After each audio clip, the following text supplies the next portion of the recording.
యేసు నామంలో మీకు శుభములు సమృద్ధిగా కలుగునుగాక. మధురం నీ వాక్యం అనే కార్యక్రమానికి స్వాగతం. ఈరోజు మనం యేసు పునరుత్థానము అనే అంశం ధ్యానించుకుందామండి. మధురం మధురం నీ వాక్యం, నా త్రోవకు దీపం నీ వాక్యం.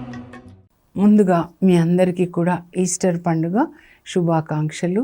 పునరుత్థానుడైన యేసు మీ కుటుంబంలో అద్భుతాలు చేసి మీకు శాంతిని, సమాధానాన్ని, విజయాన్ని దయచేదురుగాక. పునరుత్థానం అంటే విజయం అండి. మరణం మీద యేసు ప్రభు విజయాన్ని సాధించారనమాట. గుడ్ ఫ్రైడే సిలువలో మరణించడం అంటే యేసుక్రీస్తు సిలువ మరణం ద్వారా మనకి పాపక్షమాపణ. అలాగే యేసుక్రీస్తు పునరుత్థానం ద్వారా మనందరికీ పునరుత్థానం అనమాట. అంటే యేసుక్రీస్తు పునరుత్థానము, Jesus resurrection is guarantee card to all of us that God will rise us one day, he will rise all of us అనమాట. గ్యారంటీ కార్డ్ ఏంటి అంటే ఆయన ఎలా పునరుత్థానుడయ్యాడో మనల్ని కూడా దేవుడు పునరుజ్జీవింపచేస్తాడు. యేసు ప్రభు పునరుత్థానుడై పరలోకానికి వెళ్ళి మనకి పరలోకం తెరిచి మన కోసం ఇల్లు కట్టి మళ్ళా వచ్చి మనల్ని తీసుకెళ్తాడనమాట. This is a hope. It's a festival of hope. నిరీక్షణని కలగజేసేదన్నమాట. మరణించిన లాజర్ని ఎట్లా సమాధిలోంచి లేపుతాడు. 4 రోజులు అయిపోయింది కానీ లేపాడనమాట. అలాగే పక్షవాత రోగి 38 సంవత్సరాలు అక్కడ ఉన్నాడు బెత్సైదా కోనేటి వద్ద.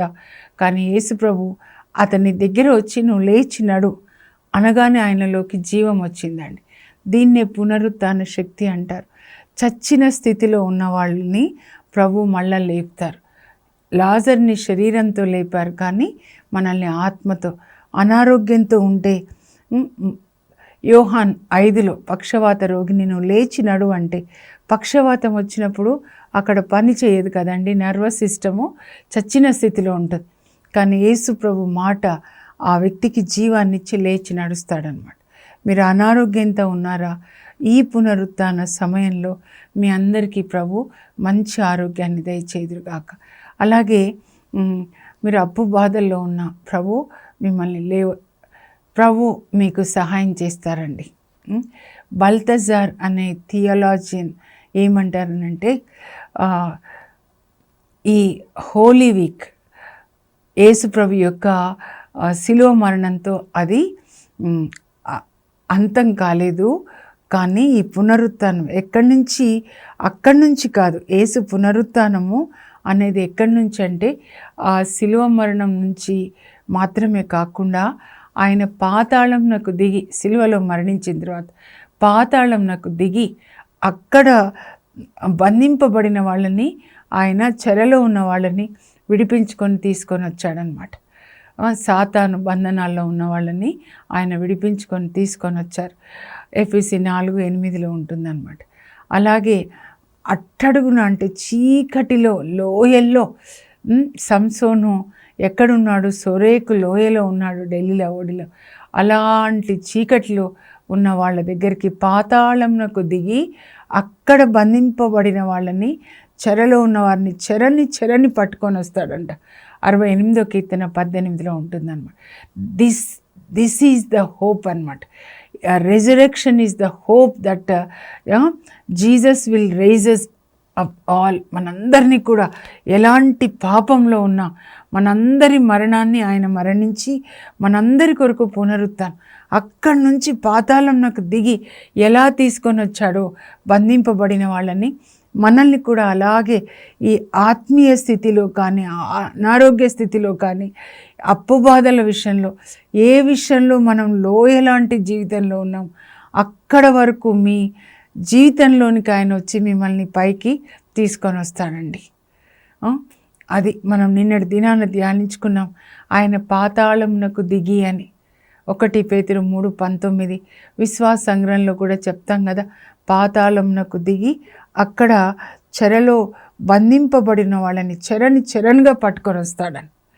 ఇది ఈస్టర్ అన్నమాట. Easter is the festival of victory. జయం అండి. యేసు ప్రభు మరణంపై జయాన్ని సాధించినటువంటి దినం అన్నమాట. 1 కొరింథీ 15లో పౌలు చక్కగా రాస్తాడండి. 15:54లో ఏమంటాడంటే, death is destroyed, victory is complete. మృత్యువు నాశనం చేయబడింది, విజయము సంపూర్ణం. మన పక్షాన యేసు ప్రభు ఆయన జయాన్ని సాధిస్తాడు. దావీదు ఎలా గొలియాతుని గెలిచాడో, ఇప్పుడు క్రికెట్ అని చెప్తే అర్థమవుతుంది కదండి. మన ఇండియా గెలిస్తే ఆ టీంలో ఎంతమంది ఉంటారు? 11+. ఇండియన్స్ అందరూ గెలిచినట్లే కదా. యేసు ప్రభు గెలిచాడు మరణాన్ని, అంటే మనందరి మరణాన్ని ఆయన గెలిచాడు. కనుక మనం ఇప్పుడు పాత నిబంధనలు వాళ్ళందరూ నిద్రించిన తర్వాత, పరిశుద్ధులు మరణించిన తర్వాత, మీరు అబ్రాహాము, ఇస్సాకు, యాకోబు, దావీదు వాళ్ళు మరణించిన తర్వాత పితరులను చేరుకున్నారు అని రాయబడి ఉంటుందండి. అంటే పరదేశ్ అనే ఒక ప్లేస్లో ఆత్మలు నిద్రిస్తూ ఉంటాయన్నమాట. Paradise is the place where the departed souls will be resting. అందుకే రెస్ట్ ఇన్ పీస్ అని. ఇప్పుడు రెస్ట్ ఇన్ పీస్ కాదండి, ఇప్పుడు మనం పరలోకానికి వెళ్తామన్నమాట. యేసు ప్రభు వెళ్ళి పరలోకాన్ని తెరిచి అక్కడ ఇల్లు కట్టి మళ్ళీ వచ్చి మనల్ని తీసుకెళ్తాడు. దిస్ ఈజ్ అ హోప్ అన్నమాట. ఇది కేవలము పరలోకానికి వెళ్ళడానికే కాదండి, ఈ లోకంలో పాతాళంలోకి దిగి అనేది ఎట్లా అర్థం చేసుకోవాలంటే, పాప విషయంలో ఎంత పడిపోయిన స్థితిలో ఉన్నా యోనా ఎలా తీసుకోవాలంటే, సముద్రం లోతుల్లో ఉన్నాడు కానీ అక్కడి నుంచి ఆయనను తీసుకొని వచ్చాడనమాట. సంసోను ఆత్మ విషయంలో లోయలోకి వెళ్ళిపోయాడు, ఢిల్లీలో ఒడిలోకి అనమాట, సోరేకు లోయలో. అక్కడి నుంచి ప్రభు ఆయనని తీసుకొని వస్తారండి. మరి పునీత అగస్టిన్ గారు కూడా ఎంత చీకటిలో ఉంటారండి, కానీ వాళ్ళ తల్లిగారి ప్రార్థన పరలోకాన్ని కదిలిస్తుంది. చీకటి నుంచి వెలుగులోనికి ఆయన తీసుకొని రాబడతాడు. అంతేకాదు, ఆయన వెలుగులాగా అందరికీ ఒక బ్లెస్సింగ్గా మారతాడనమాట. అది సమాధిలో నుంచి యేసు ప్రభు వచ్చాడు. Christ has risen, light has risen. అది చెప్పాలండి. అసలు ఈస్టర్ అనే వర్డ్ బైబిల్లో లేదనమాట. యేసు పునరుత్థానం, Christ has risen, the light has risen. Kristu లేచాడు, వెలుగు లేచింది. చెక్కుముక్కి రాళ్ళు ఇట్లా కొడితే ఎట్లా నిప్పు వస్తుందో అలా యేసు ప్రభు సమాధిలో నుంచి వెలుగులాగా, లోకానికి వెలుగులాగా వచ్చాడు. దీన్ని కూడా కొంతమంది ఏమంటారంటే, ఇది 2వ సారి యేసు ప్రభు పుట్టినట్లుగా అన్నమాట. మనందరినీ సమాధి స్థితిలో ఎజెకియెల్ 37లో ఉంటుందండి. మీ సమాధులన్నీ తెరిచి నేను మిమ్మల్ని లేపుతాను. ఏంటి సమాధులు అంటే? సాతాను కట్టిన సమాధులు అన్నమాట. ధనాశ ఉండొచ్చు, లేకపోతే త్రాగుడు ఉండొచ్చు, లేకపోతే తిండిపోతనము, సోమరితనం, అబద్ధాలు చెప్పడము, రహస్యమైన చీకటిలో పాపం వాటిని చూడడము, అవన్నీ అన్నమాట. వాటి నుంచి ఎక్కడెక్కడ బంధించాడో, హమాస్ సొరంగాల్లో వాళ్ళు ఇజ్రాయెల్ ప్రజల్ని బంధించారు. అలాంటి వాటిలోంచి నేను తెరుస్తా, మీ సమాధి తెరిచి మిమ్మల్ని లేపుతాను, నా ఊపిరిని మీలోనికి ఊది మీరు జీవించేలాగా చేస్తాను అని ఎజెకియెల్ 37 అండి. ఎముకల్లాగా ఉన్నారంటే ఆత్మల అలా చచ్చిన స్థితిలో ఉన్నప్పుడు ఆయన తన శ్వాసని ఊది మరలా జీవింపజేసి వాళ్ళందరూ ఆ జీవాన్ని పొందిన తర్వాత దేవుని సైన్యం అయిపోయారంట. అగస్టిన్ గారు ఎలా అయిపోయినారు చూడండి, ఒక పిల్లర్ ఆఫ్ ద చర్చ్ అన్నమాట. 4th సెంచరీలో ఆయనని, సెయింట్ జెరోమ్ గారిని, ఇద్దరిని కూడా పిల్లర్స్ ఆఫ్ ద చర్చ్ అంటారు. Horizon of the Catholic church, horizon of the church అన్నమాట. ఒక వెలుగులాగా ప్రకాశించాడండి, మండుచున్న దీపంలాగా ప్రకాశించాడు. అదే మనం కూడా చీకటి నుంచి వెలుగులోనికి రావడం అండి. యేసు ప్రభు సమాధిలో నుంచి వచ్చాడు అంటే ఒక హోప్ అన్నమాట మనందరికీ. ఆ చచ్చిన లాజరు అలాగే లేడు, యేసు ప్రభు వచ్చి ఆయనను లేపాడు. అలాగే మీరు నిరాశ అనే సమాధిలో ఉన్నారా? ఇంకా నాకు హోపే లేదు, బాగుపడే హోపే లేదు, నా కొడుకు బాగుపడడానికి. కానీ దేర్ ఇస్ హోప్ అండి. ఈస్టర్ ఏంటంటే, యేసు ప్రభు ఎలా సమాధిలోంచి బయటకు వచ్చాడో, చీకటిలో ఉన్నాడు కదా, ఆ చీకటి ఎప్పటికీ ఉండదండి, వెలుగు వస్తుంది. వెలుగైన యేసు ప్రభు మన జీవితాల్లోనికి ప్రవేశిస్తారనమాట. అది మరణం మీద జయం. దావీదు ఎలా గొలియాతుని ఆయన ఓడించాడు, యేసు ప్రభు సాతాన్ని ఓడించాడు అన్నమాట. ఆ తర్వాత మరణాన్ని గెలిచాడు. Death is destroyed. ఆయన మన మరణాన్ని డిస్ట్రాయ్ చేసి తన శిలువ మరణం ద్వారా, తన పునరుత్థానం ద్వారా మనకి పునరుత్థానం. అందుకే నేనే పునరుత్థానమును జీవమును చెప్తాడనమాట మార్తతో యోహాను 11:25లో. నన్ను విశ్వసించిన వాడు మరణించినా జీవిస్తాడు. అంటే శరీరము మట్టిలోకి వెళ్ళిపోతుంది, కానీ ఆత్మ నిత్యము పరలోకంలో దేవునితో ఉంటుందన్నమాట. జీవం ఉండగా నన్ను విశ్వసించువాడు ఎన్నటికి నీ మరణాన్ని చవి చూడాడు. ఏదైతే మట్టిలోకి పోతుందో శరీరం, అది మనం కాదండి. ఏదైతే పరలోకానికి వెళ్తుందో అది మనం. దేవుడు ఆత్మ, మనం కూడా ఆత్మ అన్నమాట. సో ఇది మనం ఈ జ్ఞానాన్ని కలిగి ఉండి అప్పుడు బైబిల్ గ్రంథం చదివితే అర్థమవుతుందండి. ఈ పునరుత్థానం ఏంటి, యేసు ప్రభు పునరుత్థానము, మన పునరుత్థానం, రెండింటిని కూడా పౌలు 1 కొరింథీ 15లో వివరిస్తాడండి. అది మనం ధ్యానించుకుందాము. ఇంకొకటి, పునరుత్థాన క్రైస్తవులు ఎలా ఉండాలి అని కొలొస్సీ 3లో చెప్తాడనమాట. మీరు క్రీస్తుతో పాటు పాపానికి మరణిస్తే ఇప్పుడు క్రీస్తుతో పాటు మీరు లేస్తారు. ఇదే బ్యాప్టిజం అనంటే, పాపానికి మరణించి యేసు ప్రభు లోపల మనం ఉంటే ఆయనని సిలువ వేసినప్పుడు మనం కూడా మరణించాం. దేనికి? పాపానికి అన్నమాట.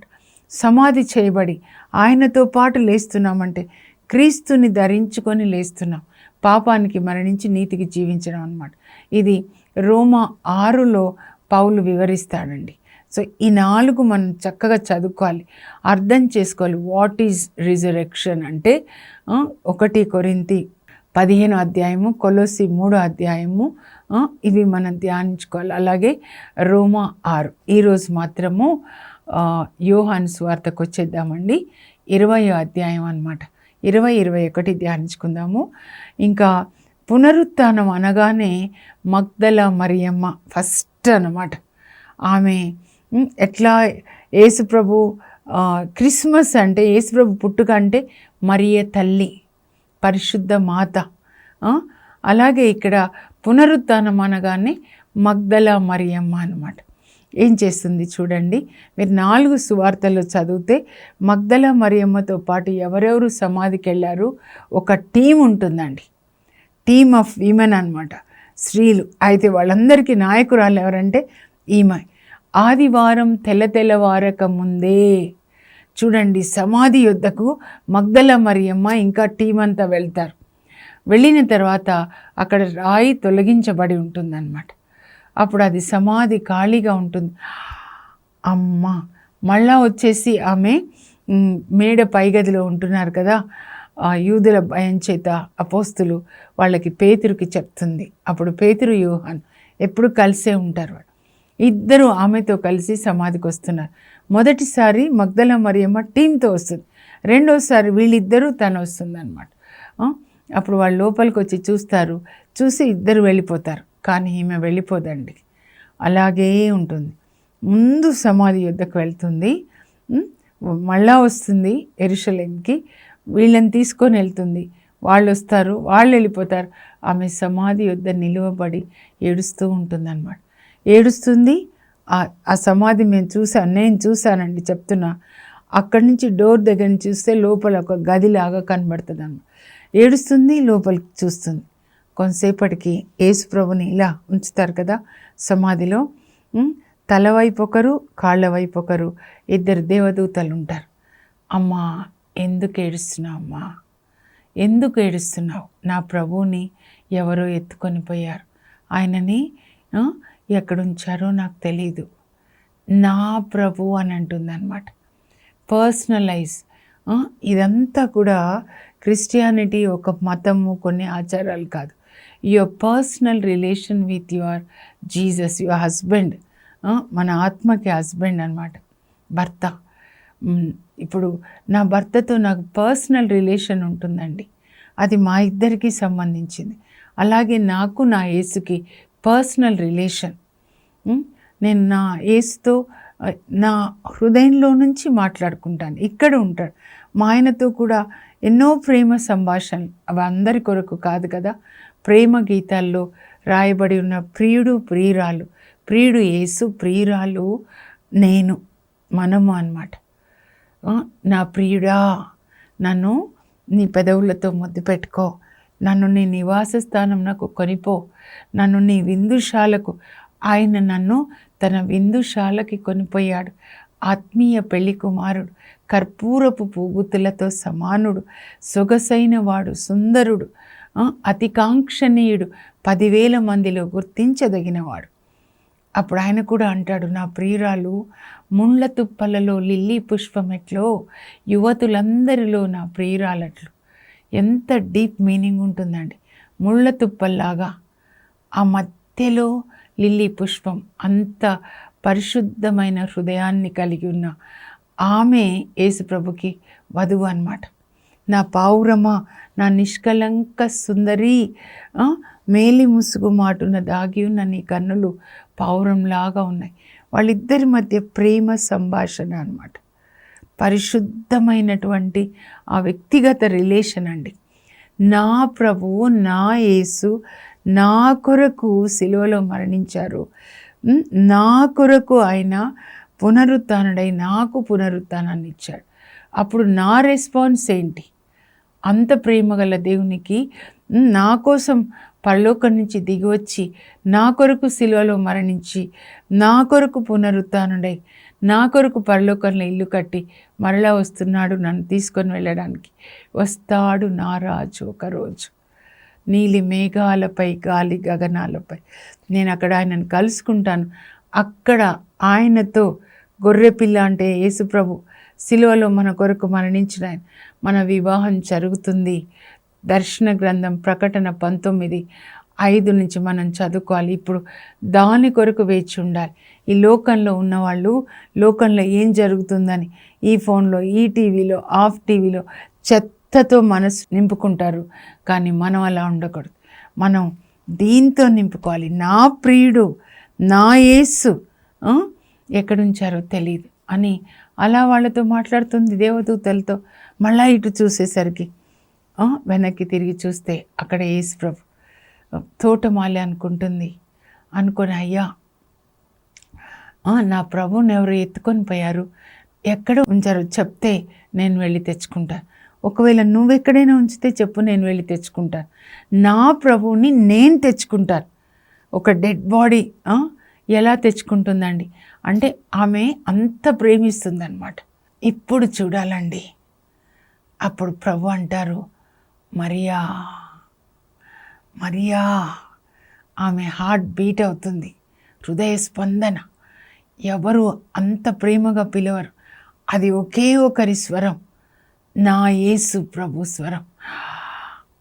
ఆమె ఆనందం పట్టలేక ఆయనను పట్టుకోబోతూ రబ్బూని అని పిలుస్తుంది. అరమాయిక్ భాషలో బోధకుడా వాళ్ళు అలా పిలుస్తారనమాట. ఇలా వద్దమ్మా, నన్ను పట్టుకోవద్దు. మన రిలేషన్ ఇప్పుడు ఆయన పునరుత్థానుడయ్యాడు. ఆత్మల రిలేషన్ శరీరానికి సంబంధించింది కాదు.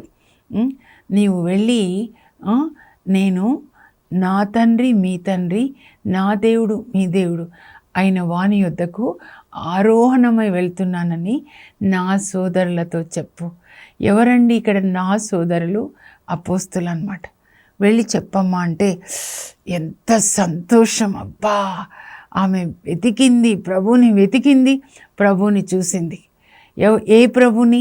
సమాధిలో నుంచి బయటికి వచ్చిన పునరుత్థానుడైన క్రీస్తుని చూచి సమాధి దగ్గర నుంచి పరిగెత్తుకుంటూ సంతోషంగా అపోస్తులున్న మేడపై గదిలోనికి వచ్చి అని చెప్పి ఉండొచ్చు, నేను ప్రభుని చూశాను, ప్రభుని చూశాను, ప్రభుని చూశాను.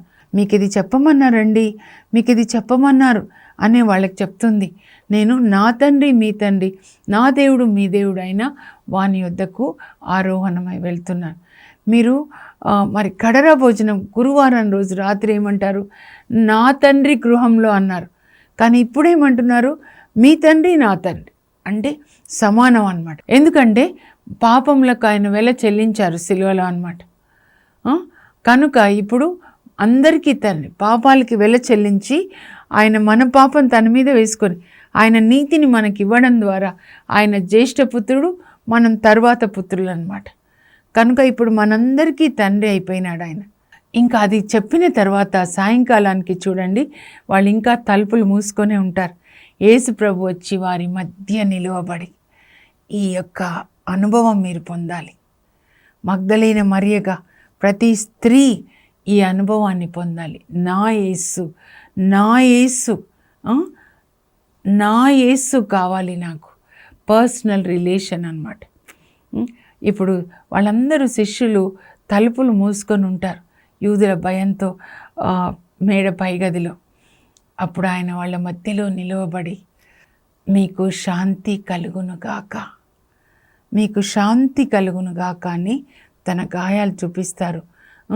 తర్వాత వాళ్ళ మీద శ్వాసని ఊది, ఇదో మీరు పరిశుద్ధ ఆత్మని పొందండి. మీరు ఎవరి పాపాలు మన్నిస్తే అవి మన్నించబడతాయి, ఎవరి పాపములు మన్నించకపోతే అవి మన్నించబడు. ఇది ఫస్ట్ లెవెల్ ఆఫ్ అనాయింటింగ్, మన అందరినీ మన్నించడానికి. దేవుని యొక్క అభిషేకం లేకుండా మన్నించలేమండి. ఆ తర్వాత ఆ టైంకి తోమ ఉండడు అనమాట. అప్పుడు తోమ రాగానే వాళ్ళు సంతోషంగా, ఇప్పటి వరకు భయం, ఇప్పుడు అదంతా పోయింది, మేము ప్రభుని చూసాము, ఇదో మా మధ్యలోకి వచ్చి నిలవబడి ఇలా మాట్లాడాడు, ఇలా మా మీద శ్వాస నూదాడు, నేను నమ్మను, నేను ఆయన చేతి గాయాల్లో గంటలలో నా వేలు పెట్టాలి, ఆయన ప్రక్కలో ఆ గాయంలో నా చేయి పెట్టకపోతే పెట్టిననే తప్ప నేను నమ్మను. యేసుప్రభు ఆ మాటలు కూడా వింటారు కదండి. మళ్ళీ నెక్స్ట్ 8 దినాలంటే మళ్ళీ నెక్స్ట్ అనమాట, సండే ఉండొచ్చు, వచ్చి వాళ్ళ మధ్యలో నిలబడతాడు. అప్పుడు మీకు శాంతి కలుగును గాక 3 సార్లు చెప్తాడు. హీబ్రూ భాషలో శాంతి అంటే షాలోమ్, పీస్ అండి. అంటే పెయిడ్ ఫర్, మీ పాపములకు వెల చెల్లించబడినది. టెటిలెస్టాయ్ అంటారు గ్రీక్లో అవుతాయి. నేను మీ కొరకు వెల చెల్లించాను, ఇంకా పాప భీతి అవసరం లేదు, ఇంకా మీరు నీతిమంతులుగా చేయబడ్డారు కనుక అందుకే మీకు శాంతి కలుగును గాక అని చెప్తారు. అప్పుడు తోమా దగ్గరికి వస్తాడు పర్సనల్గా. తోమా, నీ వేలు ఇక్కడ పెట్టయ్యా, చూడు, నీ చెయ్యి ఇక్కడ పెట్టు. ప్రేమగా అండి ఆ చెయ్యి ఎక్కడి వరకు వెళ్ళిందంటే యేసుప్రభు గుండెల్లో ఎక్కడ ఈటెను పొడిచారో అక్కడికి వెళ్తుంది. ఎంత ప్రేమ నా కోసం, నా ప్రభువా నా దేవా అంటాడు. నా దేవుడు అయ్యా నువ్వు, నా ప్రభు అయ్యా, నా కొరకు ప్రాణం ఇచ్చిన దేవుడవు. అందుకే ఆయన రెస్పాన్స్ ఏంటి? స్పందన అంటే భారతదేశానికి వచ్చి సువార్తను బోధించాడు. 52లో వస్తే క్రీస్తు 72 వరకు ఆయన కూడా అలాగే ఆయనను పొడిచినప్పుడు, పూజారులు మౌంట్ థామస్ కేవ్లో ఉన్నప్పుడు పొడిచినప్పుడు ఆయన, నేను సిలువ చెంతనే మరణించాలి, నా క్రీస్తు సిలువలో మరణించాడని అలా దోక్కుంటూ కొండ మీద సిలువ ఉంటే అక్కడ వరకు వచ్చి అక్కడ మళ్ళా తలని పెట్టి ఆయన ప్రాణం పోతూ ఉంటే, రక్తం పోతూ ఉంటే, నా ప్రభువా నా దేవా అని ఆయనకి సాక్షిగా జీవిస్తాడండి. మీరు నాకు సాక్షులు, నా ప్రేమకు సాక్షులు. ఇంకా తర్వాత మళ్ళా 21వ అధ్యాయానికి వస్తే, నేను చేపలు పట్టబోచున్నాను వచ్చి అంటాడండి పేతురు. పాత బుద్ధి అన్నమాట. వాళ్ళు ఆయనతో పాటు ఇంకొక 6, అంటే మొత్తం 7 వెళ్తారనమాట. రాత్రి అంతా చేపలు పడితే ఏం దొరకదు. యేసుప్రభు వాళ్ళని వెతుక్కుంటూ వేకోజామున వస్తాడు. బిడ్డలారా, మీ దగ్గర తినడానికి ఏమన్నా ఉందంటే లేదు అని. అప్పుడు పడవ కుడివైపునకు వల వేయండి అంటే వల చిరిగింది, చేపలు 153. అప్పుడు వాళ్ళకి తెలుస్తుంది. వాళ్ళు వచ్చే లోపల బ్రేక్ఫాస్ట్ తయారు చేసి పెడతారు వాళ్ళకి. తర్వాత తిన్న తర్వాత పేతురుని ప్రక్కకు తీసుకెళ్ళి ఒక ప్రశ్న వేస్తారు. పేతురు, వీళ్ళందరికంటే నువ్వు నన్ను ఎక్కువ ప్రేమిస్తున్నావా? అవును ప్రభా, నీకు తెలుసు నేను నిన్ను ఎక్కువ ప్రేమిస్తున్నాను. అయితే నా గొర్రెలు మేపు. పేతురు నా గొర్రెలు మేపు, పేతురు నా గొర్రెలు మేపు. ఇదండి ఈస్టర్ సందేశం. మీరు మీకు ఇచ్చిన పిల్లల్ని వాక్యంతో మీరు పోషించండి. అది పునరుత్థాన సందేశం అన్నమాట. పేతురు ఒక్కొక్కరికి చెప్తున్నారు, మీతో చెప్తూ ఉన్నారు. పేతురు, నీ గొర్రెల్ని మేపు, నా గొర్రెలు అంటున్నాడు. ఆయన పిల్లలు, దేవుడు మనకిచ్చిన పిల్లల్ని వాక్యంతో మేపాలి. ప్రార్థన చేసుకుందాం. పరలోకపు మా తండ్రి, మీ పరిశుద్ధ నామం నాకు స్తోత్రం కలుగును గాక. యేసయ్య, మీరు మమ్మల్ని ఎంత ప్రేమించి మా కొరకు సిలువలో మరణించారు, మా పాపములకు వెల చెల్లించారు. అలాగే మీరు సమాధి చేయబడి 3వ రోజు లేచారు. మా మరణాన్ని మీరు గెలిచారు ప్రభా. తండ్రి, మీరు గెలిచిన తర్వాత, పునరుత్థానుడైన తర్వాత మీకు శాంతి కలుగునుగాక అని చెప్తున్నారు తండ్రి. నాయన, మీరు ఎవరి పాపములు మన్నిస్తే అవి మన్నించబడతాయి. అందరినీ కూడా మేము మన్నించి, మీరెలా మమ్మల్ని సిలువలో మన్నించారో అలా మన్నించి తండ్రి, మీరు మాకు ఇచ్చిన పిల్లల్ని గాలికి వదిలేయకుండా, సాతాను చేతిలో పెట్టకుండా, మీరిచ్చిన ఈ వాక్యం ప్రకారం వాళ్ళని వాక్య బోధనలో పెంచేటట్లు, ప్రతి ఇల్లు కూడా బైబిల్ హౌస్ లాగా ఉండేటట్లుగా తల్లి తండ్రి పిల్లలకి వాక్యం బోధించి వాక్యం ప్రకారం పెంచేటట్లు, మరియ తల్లి యోసేపు ఎలా పెంచారు యేసయ్య మిమ్మల్ని, దేవుని యొక్క వాక్య బోధనలో దేవుని చిత్తాన్ని చేయడానికి మిమ్మల్ని పెంచారు, అలా సమర్పించారు. మా పిల్లలు కూడా మీ చిత్తం చేయడానికి, పెంచడానికి వాక్య బోధనలో తల్లిదండ్రులను అభిషేకించండి. ఇదే ప్రభా నాయనా, ఇది పునరుత్థాన సందేశంగా ప్రతి ఒక్కరూ తీసుకునే కృప దయచేయండి. యేసు నామంలో అడుగుచున్నాం తండ్రి, ఆమేన్. ఈస్టర్ సందేశం ఏంటంటే, మన పిల్లల్ని దేవుని యొక్క వాక్య బోధనలో క్రమశిక్షణలో పెంచాలి అండి. God bless you. Have a blessed day. Once again happy Easter to you all.